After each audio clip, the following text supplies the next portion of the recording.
This is a topic that's really important because all of us are humans and we are going to encounter stress every single day in some way, shape, or form. Being a yoga instructor, I have been teaching over 10 years, and it's been one of my prime goals is just to help my students and clients to just do everything they can to manage the stress that they do have in their life because once again you just can't really avoid it, but you can make it work for good. So I hope that as you're doing these slides with me, you'll be able to find some tangible ways to work on making it work for you versus against you. After reading this chapter, you should be able to define stress and distinguish between bad stress and good stress. Explain how your body responds to stress, identify sources of distress, describe how stress can affect your health and list specific stress-induced disorders, and then explain strategies and techniques that can help you manage your stress, because at the end of the day, that's really what we all need to be able to do is know what we can do to handle and manage our stress. So looking at this list, I know one of them is hard to see right here, but it's tobacco, I believe, behind my picture there. How would you rate your personal level of stress? So I always like to think of 1 to 10, 10 meaning absolute extreme stress, can't imagine any more stress than you're having. 1 being like, I don't have any stress, barely at all, and obviously in between. So you might give yourself a number of 7 or 4 or 3. And it can change on a daily basis. It can even change on an hourly basis. So looking at these topics, what are your top 3? So just thinking about the 3 things that are the biggest load for you. Again, the one behind the circle is tobacco use. So pick the ones and just be aware of that as we're kind of talking through these slides and working through them, thinking about what things you could do to help manage those ones that you're seeing. So the main goal is to manage the stress that you're having, whether it's good or bad. We want to make it work well for us. It is this response when homeostasis is threatened. So maybe we have a dog chasing us, our heart rate goes up, and then we have another part of our system that's going to try to bring the heart rate back down when we recover to get back to that balance of having a heart rate that's not too high or too low. So the parasympathetic and sympathetic systems are working together to be in homeostasis. Any stressors that we have are things that upset this balance, and that causes us even more stress. So the good, healthy stress that we want to look at is going to be something like a new job, learning a new task. For me, teaching this class online, I've taught it in person for about 6 years. So that was a positive challenge for me to figure out how to do the slides and those kind of things with video. Distress is more of that negative effect of stress that you get from like death of a loved one, fire in the house kind of thing. But keep in mind, no matter what is happening, you can use either type of stress to help grow you and have that growth mindset. And keep in mind, even if we're like blaming other people or whatever it is that we're doing in our own mind, it's still a choice for us. So we have to decide how are we going to respond to the stress that we're having. So again, with this concept of homeostasis, which again is keeping that balance of bodily process such as heart rate, blood pressure, hormone levels, and other physical processes, there's also this concept of allostasis. And this is the ability or stable point of bodily processes, which varies depending on circumstances. So I like to think of when we don't have a break from something. Let's say we work on a line in a factory and we keep turning our hand over and over to move something, a product on the belt. If we constantly do the same thing and don't have any variability, we get overuse injuries in our arm, our elbow, our hand. So I like to think of allostasis as we actually need some variety. We need some things to change in our life, at least to some level, because if we don't, then it can become too destructive to us, and that's known as the allostatic load, the point at which the stress response becomes destructive and is known as the allostatic load. So again, we can't get rid of stress. It's going to be in our life. We can't just say, it's fine, it's not there. But we can choose to respond to it in a way that's going to be beneficial to us and make it a growth response versus a fixed mindset. So this slide just does a better job of showing that fight or flight response and refers to that response of the sympathetic division of the autonomic nervous system. That sympathetic system is going to divert blood flow away from the gastrointestinal tract and skin by the way of vasoconstriction. It will enhance blood flow to skeletal muscles and lungs because your body is trying to move or get to a safe place, or at least it feels like it's in danger. It dilates the bronchioles of the lungs, allowing greater alveolar oxygen exchange, increases our heart rate, dilates our pupils, allowing more light to enter the eye. Parasympathetic is going to dilate the blood vessels leading to the gastrointestinal tract, thereby increasing blood flow, constrict the bronchiolar diameter when need for oxygen has diminished, return the pupils to normal size, stimulate salivary gland secretion and the absorption of nutrients, enhancing digestion. So they're basically kind of like yin and yang. When we think of it, one's trying to, help us to get away and be safe. The other one's trying to get us back to a safe level of our physiological response. And so the problem can be is some of us live in that fight or flight all the time. For instance, you might be nervous about going to the dentist office for a procedure, but the whole week before you go, you're living like you're already in the chair at the dentist office, and your body, that cortisol, is just going everywhere, causing problems and wreaking havoc on your system because you're mentally in the chair and your body doesn't know the difference. It thinks you're there too. So we have to learn how to think through some of these things so that we can make it so our body can have a break. So how do you respond to distress? Does it affect you more physically, mentally, or emotionally? And you can tell, is it like more, stomach ache, headache, joint pain? What is it that you're feeling? Do you have different physical sensations? Do you tend to blame other people and always say it's everyone else's fault? Do you get angry and want to fight, or do you just try to escape? And do you withdraw from others and maybe even go into depression, which is definitely something that can happen. And the best thing is being aware of it and knowing that it's happening so that you can do things to respond. So the general adaptation syndrome is basically this idea that the stress response is self-regulating. There's 3 general responses. You have the alarm response, that's fight or flight that we just mentioned, and it can be triggered even by a thought. It doesn't have to be real danger. Then you have your resistance, calming of the immune system. As the stress does subside, the system hopefully returns to normal. But if the stress continues, you go to stage 3, which is exhaustion. And the body changes and it goes almost to like it's in the alarm response, and your system gets tired, and the person can just really even have major health issues. It can even resolve to death at some point. So super important that you are giving your body a chance to work through and know these stress responses so that you can get to a place that's safe for yourself. So you want to get to a balanced state versus having chronic stress, which eventually is what harms an individual.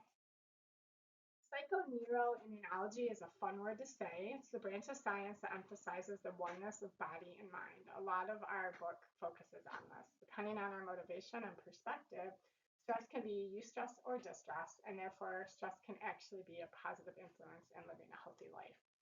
So it's all how we look at it. Our immune system, our nervous system, our endocrine systems, they all will respond depending on how we are thinking about what's happening to us. And again, you can put yourself in that dental chair even when you're not there if you're out there in your mind. So depending on our motivation and perspective, stress can actually be used to help us. So with that being said, we can wait and only feel the stress when we're in it. And then we can even use it to grow and think of, okay, now my body's going to be stronger because I was able to have that procedure. And now it's going to help me so that this won't go wrong in the future, or how we look at it with our mindset. Non-specific immune response is this idea that distress is a form of getting sick in the same way that a virus like the flu takes over our whole body. Our moods and emotions can also have this effect, and the communication is not just one direction, emotions and mind to immune cells, but also the reverse. Your immune cells in your body can react to your mind and your emotions. So Stress can be thought of as another form of an infection, just as I mentioned. It's almost like you have a virus.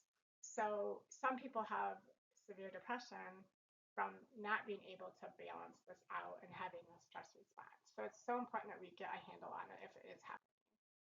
So you know yourself better than anyone. Pick which ones are your major sources of distress. You can see them all listed here. We all maybe have experienced different amounts at different times, even throughout the day. So these can fluctuate. And so it's important to just be aware of what your triggers are. Instead of viewing them all as stressful, try to see them as exciting challenges and opportunities for you to chart your destiny and think about, okay, how can I improve? So, where is your stress? Just kind of take a few minutes to write down how stressed you get during the week. And what I mean by that is, what are the stressors that stand out to you?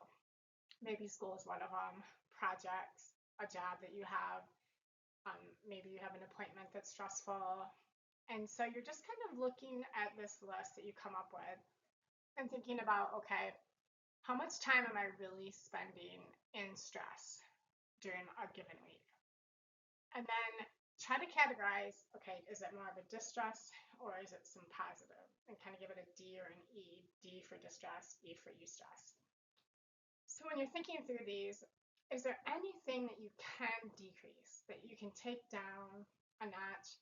Maybe you're overbooking yourself. So many times we overfill our calendars. We have so many things we want to do. We don't want to let anybody down. We get invited to all these activities. And we're just trying to make sure that we're doing all the things that everybody else wants us to do. And really, the week that you're in, you might really need to spend extra time on a project in a class. And I would probably have been best to just say, let's work on getting together next week instead, which can be really hard for us, but also can be super helpful and important. So think about the stress-induced disorders. The AIS reports numerous disorders attributed to stress, including depression, anxiety, heart attack, stroke, hypertension, immune system disturbances, viral link disorders, and autoimmune diseases. The combination of added stress and weight gain is also becoming considered a worldwide health concern. So these are some of the conditions that are exacerbated by distress. So let's try to make it work for us. In the process of seeking life balance, we are actually putting ourselves on the path to eustress or good stress. The more we take responsibility for the energy we bring to the world, the more empowered and productive we can become. So if we believe every person has value and purpose, we may have a piece that ourselves cannot be threatened, that it can't be taken away from us. And some of us can have like a spiritual dimension that we kind of play into with this as well. And so think about, how do we proceed to find our own personal value and purpose? So thinking of having some responsibility here and how you're spending your energy and how you're putting energy into this to be more productive. Logotherapy is this form of psychotherapy that focuses on will to meaning. And this kind of therapy can help people discover their life meaning and purpose, because sometimes people can just be really stuck and feel like, okay, what is this all for? Why am I here? What am I doing? So this is a form of therapy that can also help someone if they're not feeling like they are being productive or feeling empowered. So make as many ways as you can to have stress work for you. An internal locus of control will always help us stay positive if we keep a healthy perspective and not get out of balance or too extreme. So locus of control, if it's external, that means everything around us and outside of us is really what's defining us and causing us to feel the way we do. Whereas if you tend to focus more on that internal locus of control, you recognize that our identity and life meaning come from within and often can fill this feeling of eustress going on versus distress. Physical activity and exercise can really help improve your mood. It offsets depression. And part of that is physiologically, it changes you chemically on the inside. Biofeedback, along with changes in thinking, emotions, and behavior, may result in physiological changes that are lasting and eventually do not require the use of instruments. So we can just listen to our bodies. In yoga, I do that a lot with my clients. I want them to notice how their body's feeling, breathing into areas of tightness, etc. Being in good shape helps to alleviate the negative effects of stress response and helps us recover homeostasis a little more quickly and more efficiently than if someone is not physically fit. So we want to be able to focus on being fit because it's actually going to help you manage stress better than if you weren't. So relaxation could be one of the best stress relievers out there. Many of these techniques that I listed on the slide can help us find balance and to move us out of a state of continual low-level anxiety that we might be stuck in. So truly incorporating these practices into our lives eventually become a meaningful way of life. So progressive relaxation is when you are purposely tensing up a muscle group and then you exhale and release that muscle group. So you're bringing stress to it for a purpose, but then you're letting it go and actually noticing more of a deeper relaxation after it. So a lot of times when I do these, I start at the crown of my head and I think of making that area more intense, tighten it, then I exhale and I try to just completely relax that part of the body.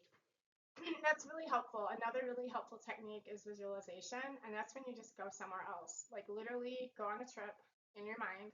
Some people think, oh, that sounds just so easy, but it's really not going to help me, right? But it really can. But I would say the only way it's effective is if you incorporate your senses. So, for instance, if you're going to, in your mind, go to the beach, you want to really think about, okay, what do things look like? What do I hear? What sounds?